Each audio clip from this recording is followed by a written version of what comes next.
Hello student, आपका स्वागत है अल्फा इंस्टीट्यूट में। बच्चों आज हम लोग क्या पढ़ने वाले हैं, वंशागति और विविधता के सिद्धांत चैप्टर है हमारा।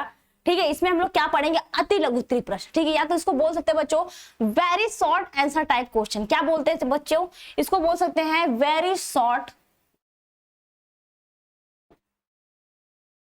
Answer type question. ठीक है, बात क्लियर हुई।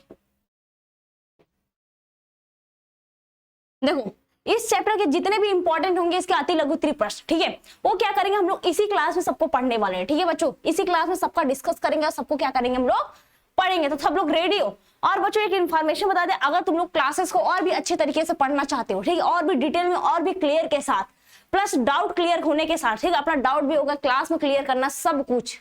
ठीक है, आवाज प्रॉपर आ रही है तो तुम लोग क्या करो, अल्फा इंस्टीट्यूट तुम्हारा ऐप है उसको डाउनलोड कर सकते हो, या तो तुम लोग क्या करो वहां पे तुम्हारा नंबर दिया गया है स्क्रीन पे, ठीक है, वहां पे कॉल कर सकते हो, वहां से पता कर सकते हो कैसे वहां पे ज्वाइन किया जा सकता है। ठीक है, चलो अपना देखते हैं बच्चों पहला क्वेश्चन क्या है। ठीक है, हमारा देखते हैं बच्चों पहला क्वेश्चन, हमारा पहला फर्स्ट क्वेश्चन देखते हैं। ठीक है, रेडी हो यहां तक, बताओ दिखा हमारा पहला क्वेश्चन। देखो हमारा फर्स्ट क्वेश्चन बच्चों दे रखा है जीनोटाइप क्या है। ठीक है, क्या दिया है बच्चों, जीनोटाइप क्या है, इसका आंसर देख लेते हैं। ठीक है, रेडी हो ना, बताओ। देखो एक तरह के ऐसे बोल सकते हैं जीनोटाइप क्या होता है बच्चों, तो जीन के रूप में, ठीक है, जो हमारा जीन होता है उसके रूप में अगर विभिन्नताएं जो होती हैं, जो वेरिएशंस होते हैं, जो विविधता हमको दिखाई देती है, ठीक है, जीन के रूप से, उसको हम लोग कहते हैं जीनोटाइप कहते हैं। ठीक है, या तो बोल सकते बच्चों को जीन प्रारूप भी कहते हैं। इसका आंसर लिखना, जीवों की जीन की संरचना होती है। ठीक है, जीनोटाइप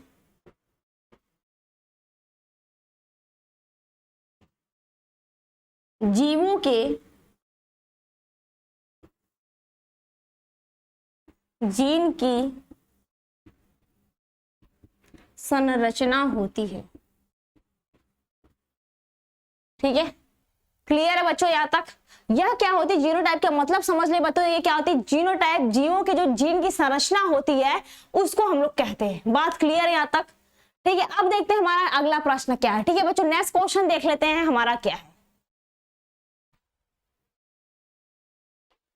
ठीक है, देखो अगला प्रश्न हमारा क्या दे रखा है बच्चों, एकल संकरण क्रॉस किसे कहते हैं। क्या कहते हैं बच्चों, एकल संकरण क्रॉस किसे कहते हैं, उसको देख लेते हैं बच्चों। इसका आंसर क्या हो जाएगा,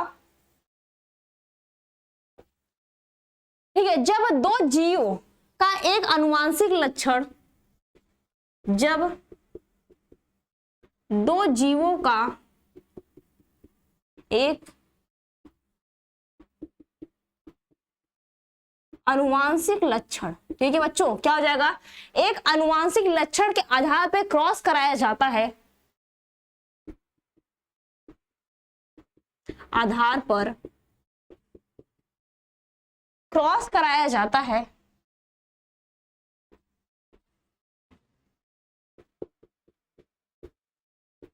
ठीक है, क्रॉस कराया जाता है, या तो बोलते हैं क्रॉस कराया जाए तो उसे एकल संकरण कहते हैं, जाता है तो उसे,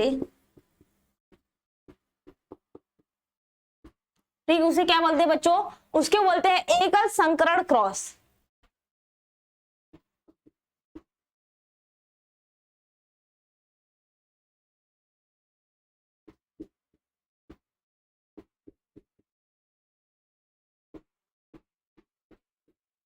कहा जाता है। ठीक है, बात क्लियर है यहां तक बच्चों। ठीक है, अगर बात करते हैं एकल संकरण क्रॉस किसे कहते हैं, तो बच्चों हो जाएगा कि जब हम लोग क्या करते हैं, दो जीवों का एक अनुवांशिक, ठीक है, क्या दो जीवों का एक अनुवांशिक लक्षण के आधार पर इसको क्रॉस कराते हैं। ठीक है, अनुवांशिक लक्षण क्या होता है, जो हमारा जेनेटिक होता है, ठीक है, जो क्या करता है, अगर लक्षण की बात करें बच्चों, जो क्या होता है एक पीढ़ी से दूसरी पीढ़ी में जाता है। ठीक है, कोई भी कैरेक्टर होता है जो हमारे पेरेंट्स में होता है, जो हमारे मम्मी पापा में होता है, या तो बोल सकते हैं जो दादी दादा में होता है, ठीक है, एक कोई भी पीढ़ी में होता है, तो जो क्या करता है हमारे आने वाले जनरेशन में, ठीक है, हमारे आने वाले पीढ़ी में भी वो लक्षण अगर दिखाई देता है तो बोलते हैं कि वो लक्षण क्या था, हमारे दादा दादी में था, वो हमारे में आ गया, या फिर हमारे जो आगे पीढ़ी आएगी उसमें आ गया। ठीक है, तो जो भी कोई लक्षण होता है जो क्या करता है एक पीढ़ी से दूसरे पीढ़ी में जाता है, उसे क्या बोला, अनुवांशिक लक्षण कहते हैं। अब यहाँ पे बात कर रहा है एकल संकरण की। ठीक है, ये क्या होता है, तो बात करते हैं जब दो जीवों का एक अनुवांशिक लक्षण के आधार पे, ठीक है, दो जीव लेते हैं, उसके क्या कहते हैं अनुवांशिक लक्षण के आधार पर इसमें क्या क्रॉस कराया जाता है, तो उसे एकल संकरण क्रॉस कहा जाता है? बात क्लियर है बच्चों यहां तक? बताओ, यहां तक बात क्लियर है? ठीक है, अब देखते हैं हमारा अगला प्रश्न क्या है बच्चों। नेक्स्ट क्वेश्चन देखते हैं क्या है हमारा। ठीक है, देखो अगला क्वेश्चन हमारा दे रखा है, प्रश्न है किस वैज्ञानिक ने सबसे पहले उत्परिवर्तन की खोज की थी? सब लोग कमेंट करके बता सकते हो कि उत्परिवर्तन की खोज सबसे पहले कौन से वैज्ञानिक ने की थी? कमेंट करके बताओ, बहुत जल्दी जल्दी कमेंट करो। ठीक है, कमेंट करके बताओ कौन से वैज्ञानिक। या तो मैं आंसर लिख रही हूँ, आंसर मिलाना बच्चों, क्या हो जाएगा? सबका सही है क्या? क्या हो जाएगा बच्चों इस क्वेश्चन का आंसर? किस वैज्ञानिक ने क्या की थी? उत्परिवर्तन की खोज की थी। ठीक है, किसकी की थी? उत्परिवर्तन की। उत्परिवर्तन की बच्चों खोज किस वैज्ञानिक ने की? बता देते हैं, ह्यूगो डी ब्रिज ने। बच्चों क्या हो जाएगा इसका? Hugo de bridge.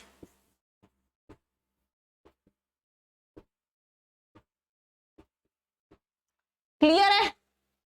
बताओ बच्चों, यहां तक क्वेश्चन क्लियर है कि उत्परिवर्तन की खोज किस वैज्ञानिक ने की थी? बात करते हैं ह्यूगो डी ब्रिज में। क्लियर है बच्चों?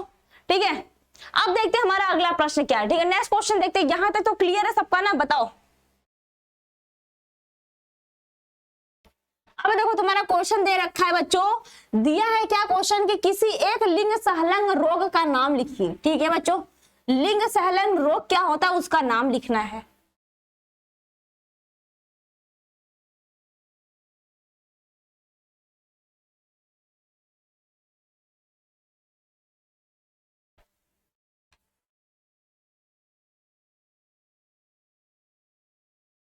इसका आंसर बच्चों क्या हो जाएगा? अगर लिंग सहलंग लक्षण की बात करें, क्या करें बच्चों?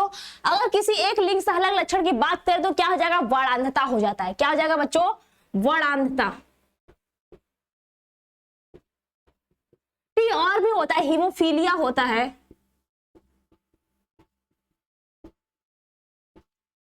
ठीक है, ये सभी क्या होते हैं बच्चों? बोल सकते हैं लिंग सहलंग लक्षण होते हैं। ये क्या होते हैं?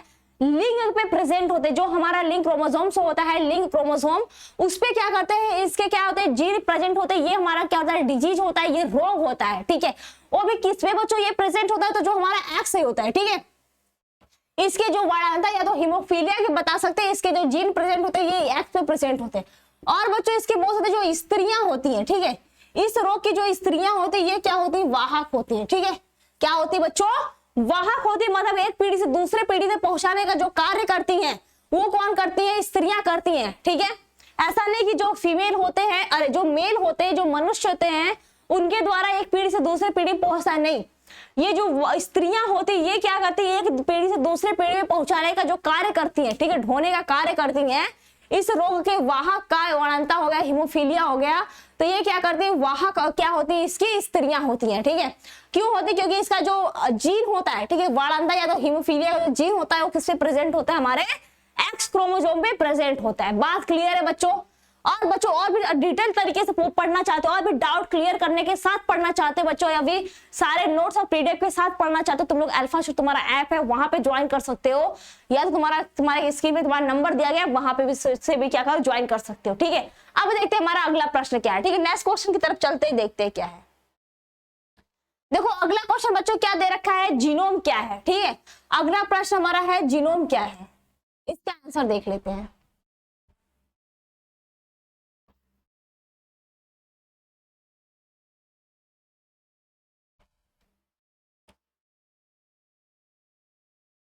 ठीक है बच्चों, इसका आंसर क्या हो जाएगा? जीनोम की बात करें, ठीक है, अगर बात करें जीनोम क्या होता है तो बोल सकते हैं जीव की। ठीक है, क्या हो जाएगा बच्चों?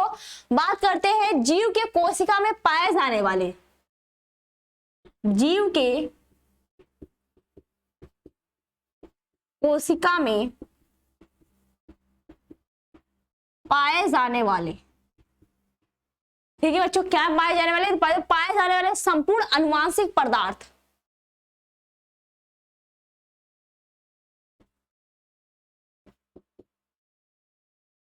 संपूर्ण अनुवांशिक पदार्थ, पदार्थ को हम जीनोम कहते हैं। बात क्लियर है क्या बच्चों? बात समझ में आई कि जीनोम किसे कहते हैं बच्चों? हमारा आंसर क्या हो जाएगा?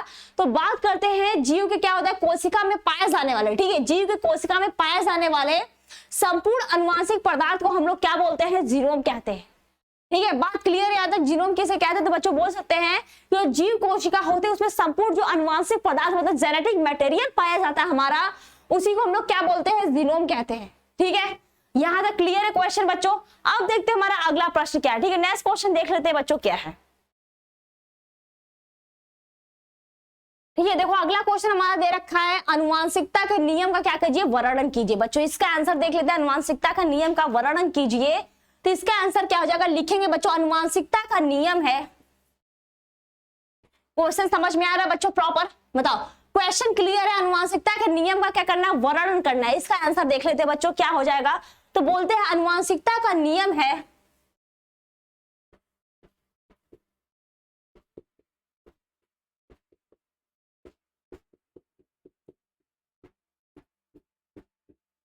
ठीक है बच्चों, कौन कौन सा नियम बच्चों हो जाएगा तुम्हारा, प्रभाविता का नियम, पृथक्करण का नियम, स्वतंत्र अवयवन का नियम। इसके 3 नियम होते हैं बच्चों।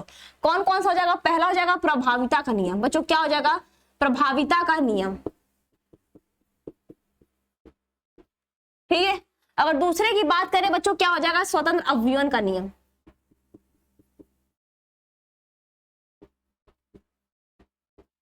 अपव्यवन का नियम। ठीक है बच्चों, अगर तीसरे की बात करें तो हो जाएगा तुम्हारा पृथक्करण का नियम, या तो विसंयोजन का भी नियम बोलते हैं। क्या बोलते हैं, पृथक्करण का नियम, या तो बच्चों इसको बोलते हैं विसंयोजन का नियम।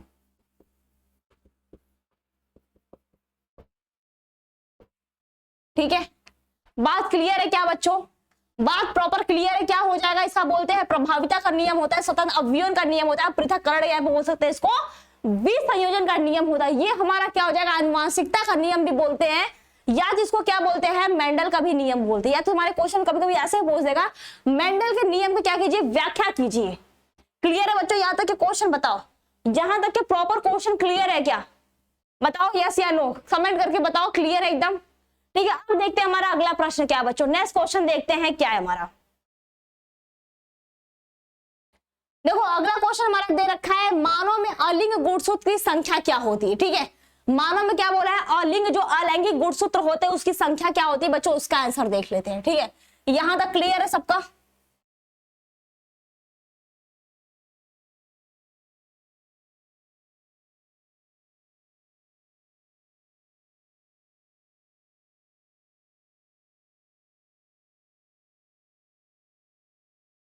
ठीक है, इसका आंसर बच्चों देख लेते हैं। मानव में क्या अलिंग गुणसूत्र की संख्या क्या आएगी, 22 जोड़े होते हैं। क्या होते हैं बच्चों, इसका आंसर क्या हो जाएगा, बोलते हैं जो अलिंग जो अलैंगिक गुणसूत्र, जो लिंग गुणसूत्र नहीं, ठीक है लिंग गुणसूत्र को नहीं बात करा, अलिंग गुणसूत्र होता है, क्या होते हैं, ये 22 जोड़े होते हैं।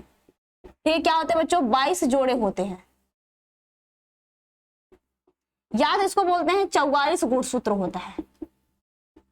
ठीक है, अलिंग गुणसूत्र। अगर बच्चों बात करता है लिंग गुणसूत्र की, जब सेक्स क्रोमोसोम किसे बोलते हैं, वो क्या होता है, एक जोड़े होते हैं। ठीक है, ये 22 जोड़ा जो 23वां जोड़े का होता है। ठीक है, जो 23वें जोड़े का जो गुणसूत्र होता है,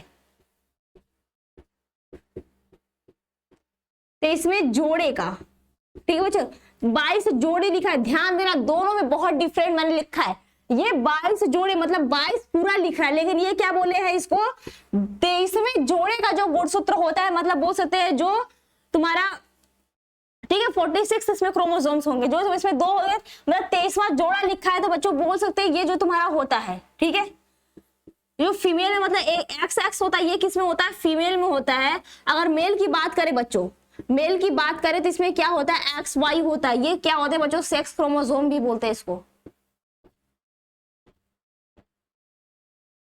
ठीक है, या तो इसको बोलते हैं लिंग गुणसूत्र। क्या बोलते हैं बच्चों, इसको बोलते हैं लिंग गुणसूत्र। ठीक है, बात क्लियर है क्या, क्या बोलते हैं इसको बच्चों, लिंग गुणसूत्र बोलते हैं, या तो बोलते हैं कि सेक्स क्रोमोसोम। ये क्या होता है बच्चों, 23वें जोड़े का गुणसूत्र, या तो जो 46वां गुणसूत्र होता है, मतलब 45 और 46 दोनों। ठीक है, क्या बोलते हैं 45 और 46 जो दोनों होता है, 45 प्लस 46 जो होता है। ठीक है, जो ये दोनों क्रोमोसोम होते हैं, मतलब एक्स हो गया, इसका भी एक्स हो गया, ये तुम्हारा फीमेल में होगा। अगर मेल की बात करें, जो तुम्हारा 45 होता है और क्या 46 होता है, मतलब इसकी संख्या एक्स होती है, इसकी संख्या वाई होता है, तो ये हमारे क्या होते हैं, लिंग गुणसूत्र, या तो उसको बोलते हैं सेक्स क्रोमोसोम कहते हैं। बात क्लियर है यहाँ तक बच्चों सबका? बताओ ये बातें समझ में, मानव में लिंग गुणसूत्र की संख्या क्या होती है या फिर लिंग गुणसूत्र क्या होते हैं, दोनों बात क्लियर है यहाँ तक? ठीक है, अब देखते हैं हमारा नेक्स्ट क्वेश्चन क्या है। ठीक है, अगला क्वेश्चन देख लेते हैं क्या है। ठीक है, अगला क्वेश्चन दिया है हमारा, जीन किसका बना होता है। ठीक है, अगला प्रश्न है हमारा, जीन किसका बना होता है।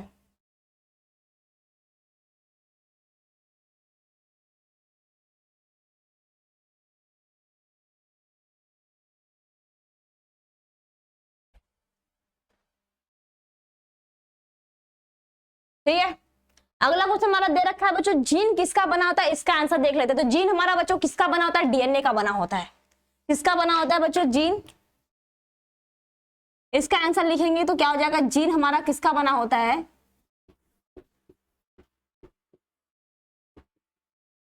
किसका बना होता है। तो बच्चों किसका हो रहा है, डीएनए का बना होता है। ठीक है, किसका बना होता है बच्चों, डीएनए का बना होता है, बना होता है। अब सब लोग क्या बोलो, डीएनए का पूरा नाम दे दो कमेंट में, डीएनए का पूरा नाम कमेंट करके बताओ। ठीक है, तब से अगला प्रश्न देखते हैं बच्चों, अगला क्वेश्चन देखते हैं, डीएनए का पूरा नाम बताओ, लास्ट में हम बता देते हैं। अगला क्वेश्चन हमारा क्या है, दिख रहा है क्या, या तो चलो मैं बोल देती हूँ क्वेश्चन, अगर दिख नहीं रहा होगा क्लियर तो मैं बोल देती हूँ।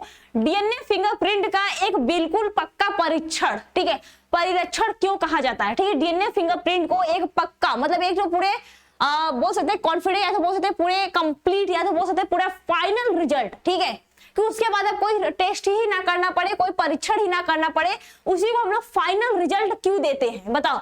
एक पूरे गारंटी के साथ इसको डीएनए फिंगरप्रिंट हम लोग उसका एकदम पक्का मतलब बोल सकते हैं पूरे फाइनल प्रिंट, ठीक है, एक पूरे पक्के सबूत के साथ। ठीक है, क्यों उसको देखते हैं बताओ। इसका क्या एक पूरे मेन बोल सकते हैं, एक इसका अगर आंसर देना हो तो इसका आंसर क्या करेंगे हम लोग। तो बच्चों क्या हो जाएगा, जो व्यक्ति का डीएनए सबसे भिन्न होता है। ठीक है, इसमें इसका आंसर क्या हो जाएगा बच्चों, जो डीएनए फिंगरप्रिंट की बात कर रहा है, तो डीएनए फिंगरप्रिंट एक बिल्कुल पक्का परीक्षण क्यों कहा जाता है। तो बच्चों क्यों कहा जाता है इसकी बात करें तो इसका आंसर क्या हो जाएगा, व्यक्ति का डीएनए सबसे भिन्न होता है, व्यक्ति का डीएनए सबसे भिन्न होता है। ठीक है, बात समझ में आई। देखो अगर बात करें डीएनए की, किसी भी व्यक्ति के डीएनए की बात करें तो उसमें क्या होता है 99.9% क्या होता है 99%। ठीक है, ये क्या होता है बिल्कुल सेम होता है। ठीक है, ये क्या होता है बिल्कुल सेम होता है, जो जुड़े होते हैं जो समयुग्मज होते हैं उसको छोड़ के तुम्हारा 0.1% बात करते हैं तो ये क्या होता है डिफरेंट होता है। इसी से क्या करते हैं हम लोग व्यक्ति के पहचान की बात करते हैं कि ये व्यक्ति क्या होगा। ठीक है, अगर बात करें इसकी तो इससे क्या करते हैं हम लोग बहुत चोर के या फिर किसी भी अपराधी को पकड़ने में, ठीक है, ये बहुत ही हेल्प करता है जो डीएनए फिंगरप्रिंट होता है। ये हम लोग क्या करते हैं बच्चों, किसी भी तरीके मतलब बॉडी के किसी भी पार्ट से, बॉडी के किसी लिक्विड पार्ट से हम लोग क्या करते हैं डीएनए निकाल सकते हैं। ठीक है, या तो हेयर हो गया, नेल हो गया, बॉडी का कोई लिक्विड पार्ट हो गया, जो हमारा थूक हो गया, सलाइवा होता है उससे हो गया, ब्लड से हो गया, ब्लड प्लाज्मा से हो गया बच्चों, जो हमारे टूथब्रश होते हैं उससे हो गया। ठीक है, जो हमारे रोज का कंघी होता है उससे हो गया, रेजर हो गया, किसी भी चीज से क्या करते हैं डीएनए निकाल सकते हैं। क्लियर है बच्चों पॉइंट, ये बताओ यहां तक के क्वेश्चंस क्लियर है। अब देखते हैं हमारा अगला प्रश्न क्या है। ठीक है बच्चों, नेक्स्ट क्वेश्चन देख लेते हैं क्या है। अब देखो अगला प्रश्न दे रखा है, जीन कहां पर स्थित होते हैं। ठीक है, ये क्वेश्चन दिया है कि जीन कहां पे स्थित होता है, इसका आंसर देख लेते हैं बच्चों क्या हो जाएगा। अगर जीन की बात करें तो जीन गुणसूत्रों के नियत, ठीक है, विस्थलो स्थान पर पाया जाता है। इसका आंसर क्या हो जाएगा बच्चों, जीन गुणसूत्रों के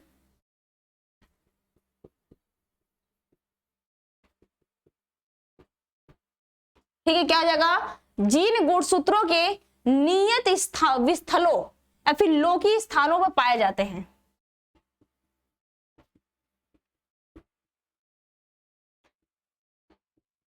या फिर लौकिक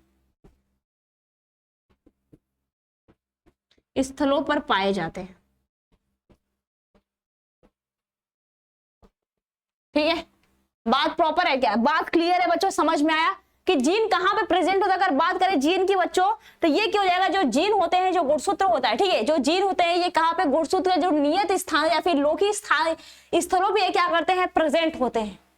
ठीक है, बात यहाँ पे क्लियर बच्चों। अगला प्रश्न देख लेते हैं फिर, क्लियर है यहाँ तक बताओ, ज्यादा फास्ट तो नहीं चल रहे हैं ना। ठीक है, अब इसका आंसर देख लेते हैं बच्चों।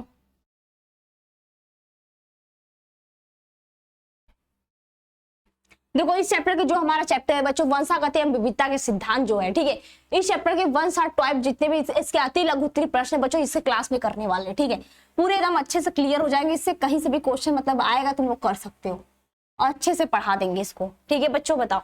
लेकिन हाँ, एक बात और इन्फॉर्मेशन सुन लो, अगर क्लासेस को और भी अच्छे तरीके से पढ़ना चाहते हो, ठीक है, और भी डिटेल में पूरे प्रीवियस पेपर पूरे नोट्स के साथ, ठीक है, जितना मैं पढ़ाऊंगी सब कुछ नोट्स के साथ अगर पढ़ना चाहते हो तो तुम लोग अल्फा इंस्टीट्यूट तुम्हारा ऐप है वहां से ज्वाइन कर सकते हो, या तो तुम्हारा नंबर दिया गया वहां से भी तुम लोग कॉल करके पता कर सकते हो कैसे वहां पे ज्वाइन करना है। ठीक है, अपने क्वेश्चन पे आते हैं बच्चों, क्लास पे आते हैं दोबारा। ठीक है, देखते हैं वंशागत, हमारा क्वेश्चन है बच्चों, वंशागति किसे कहते हैं। इसका आंसर क्या हो जाएगा, जीव अपने जैसे। ठीक है, इसका आंसर लिखना बच्चों,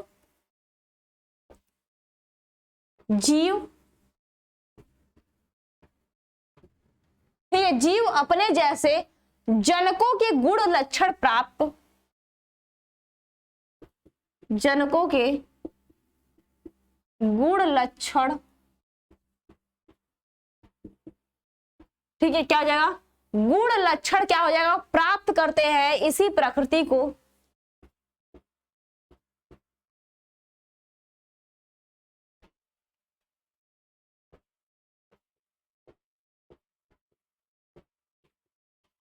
ठीक है, क्या हो जाएगा, इसी प्रकृति के, सॉरी इसी प्रवृत्ति को, ठीक है, इसी प्रवृत्ति को, ठीक है, इसी प्रवृत्ति को वंशागति कहते हैं।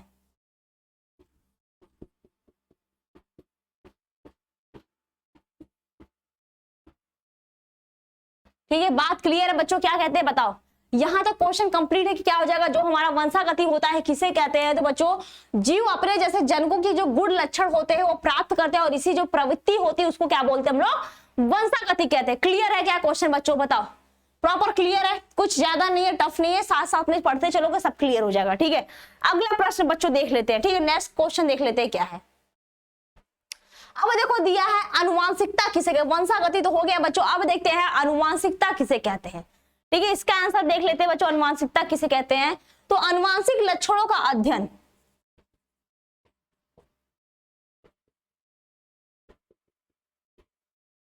अनुवांशिक लक्षणों का,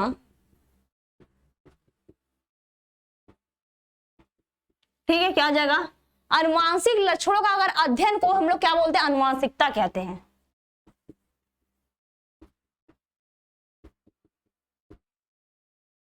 अनुवांशिकता कहते हैं।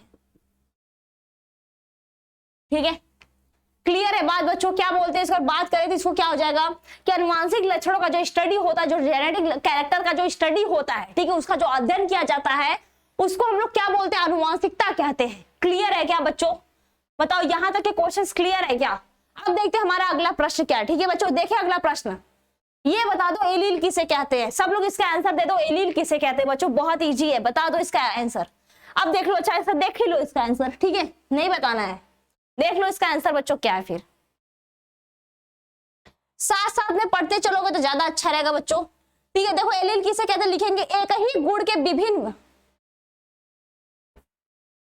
एक ही गुण के विभिन्न वीर्यापी। ठीक है बच्चों, एक ही गुण के विभिन्न बोलते हैं वीर्यापी। ठीक है, जो रूपों को प्रकट करने वाले कारकों, रूपों को प्रकट करने वाले कारकों, ठीक है, कारकों को एक दूसरे का एलील कहते हैं। दिख रहा है ना यहां तक, कारकों को एक दूसरे का एलील कहते हैं। ठीक है, बात क्लियर है बच्चों, यहां तक बताओ। यहां तक के क्वेश्चन सबको क्लियर है, प्रॉपर समझ में आया यहां तक क्या मैंने पढ़ाया। ठीक है, यहां तक सारे क्वेश्चन क्लियर है एकदम। तो हमारा एलील क्या होता है बच्चों, यही होता है अनुवांशिक लक्षणों का जो अध्ययन किया, सॉरी एक ही गुण के विभिन्न वीर्यापी, ठीक है, जो उसके विभिन्न हो सकते हैं, उसके विभिन्न जो होते हैं रूप होते हैं, ठीक है, जो बहुत डिफरेंट इसके जो रूप होते हैं को प्रकट करने वाले को बोल सकते हैं, जो कारक होते हैं एक दूसरे का क्या होता है, ये एलील कहलाता है। ठीक है, क्लियर है बच्चों, याद रखिए क्वेश्चंस। ठीक है, अब देखते हैं हमारा अगला क्वेश्चन क्या है। ठीक है, नेक्स्ट क्वेश्चन देख लेते हैं क्या है, बता दो इसका आंसर। ठीक है, क्या है बच्चों, टेस्ट क्रॉस किसे कहते हैं। ठीक है, अगला क्वेश्चन क्या है, टेस्ट क्रॉस किसे कहते हैं।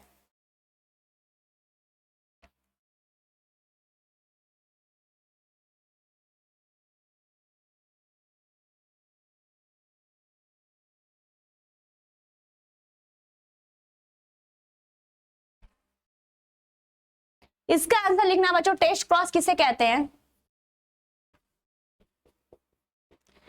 F1 संतान में, ठीक है, F1 संतान और अप्रभावी जनक,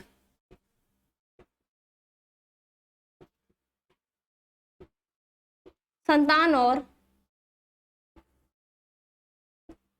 अप्रभावित जनक, ठीक है, क्या हो जाएगा, अप्रभावित जनक के बीच संकरण को, के बीच संकरण को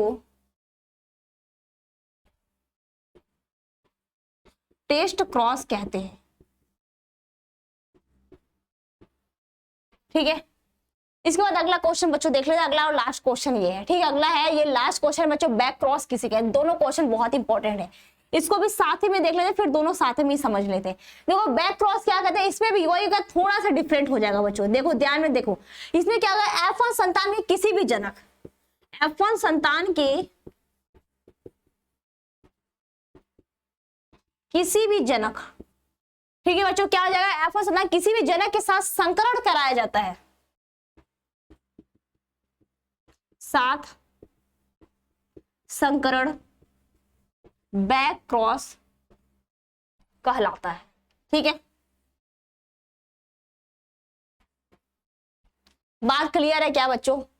ठीक है, यहां तक समझ में आया, दोनों में ज्यादा डिफरेंट नहीं। इसमें देखो बोल रहा है जो F1 संतान होते हैं इसके अप्रभावी जनक, लेकिन इसके क्या बोल रहा है कि इसमें किसी भी जनक के साथ क्रॉस कराते हैं तो वो हमारा क्या कहता है, बैक क्रॉस कराता है। लेकिन किसी भी क्या इसमें जो टेस्ट क्रॉस है बच्चों, उसमें क्या कराते हैं, अप्रभावी के साथ क्या कराते हैं, हमेशा क्रॉस कराते हैं, तो वो हमारा क्या कहलाता है, टेस्ट क्रॉस कहलाता है। क्लियर है बच्चों, यहाँ तक क्वेश्चन बताओ। ये हमारा आखिरी प्रश्न था बच्चों इस चैप्टर का। ठीक है, ये चैप्टर जो है बच्चों हमारा ये आखिरी प्रश्न था इस चैप्टर का जो हमारा था। ठीक है, जो अति लघुत्तरीय प्रश्न बच्चों चल रहा है वंशागत और विविधता के सिद्धांत का, ये हमारा आखिरी प्रश्न था। सारे क्वेश्चन क्लियर है यहाँ तक, बताओ यहाँ तक सारे क्वेश्चन क्लियर है, किसी क्वेश्चन में डाउट तो नहीं है बच्चों। बहुत पूरे इजी तरीके से मैंने बताया है, सारे क्वेश्चन क्लियर है। टेस्ट क्रॉस क्या होता है, बैक क्रॉस क्या होता है, वंशागति क्या होता है, आनुवंशिकता क्या होता है, जीन क्या होता है, एलील क्या होता है, जीनोम क्या होता है, सब कुछ मैंने क्लियर करवा दिया, पूरा चैप्टर एक बार रिवाइज करवा दिया। ठीक है बच्चों, तो यहाँ पे क्या करते हैं, क्लास को स्टॉप करते हैं, उसके बाद क्या मिलते हैं, अगले क्लास में मिलेंगे। ठीक है, अगले चैप्टर के साथ मिलते हैं, नेक्स्ट चैप्टर के साथ और सारे क्वेश्चन के साथ। ठीक है बच्चों।